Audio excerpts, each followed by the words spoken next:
on Sunday, LeBron James went to watch his son's game in California. And during the national anthem, he sat down, apparently in protest, but clearly just in disrespect for this nation, this country, and the freedoms that we enjoy.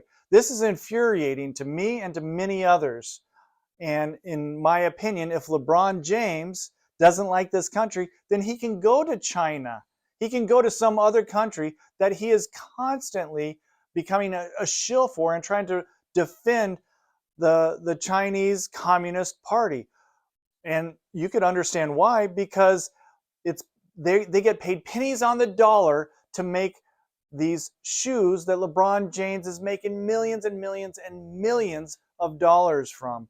And so the NBA has been silent, and LeBron James has a spokesperson for the NBA that everybody's paying attention to when he sits down during the national anthem and defends the Chinese Communist Party. I've got a problem with that. And not only me, but also this UFC fighter, Colby Covington, just goes on a rant against LeBron James.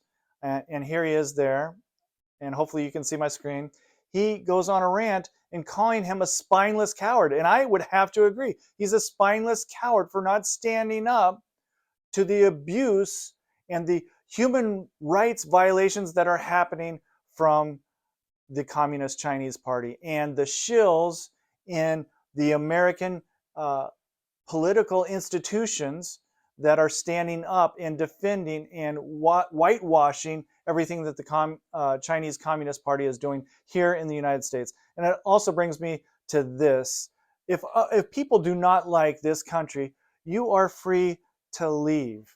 There is no other country that has the freedoms that we do, and the liberties that we do, and the prosperity that comes along with the blessings that God has given us here in the United States. So I thought this was interesting. In my country, and I'm just reading it for you here, in my country, I'm forced to keep my mouth shut.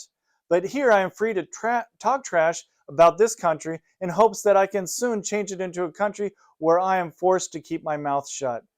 This is so true, and this is what happens with Palestinians, queers for Palestine, and other groups like that. There's a cognitive dissonance that is shocking, that it's the freedom that allows them to speak and trash a country, and they want this country to become like their country, which would bring in Sharia law, and we would lose all of our freedoms, the freedoms that people like this, that women and homosexuals have in the United States, that they wouldn't have in these other countries.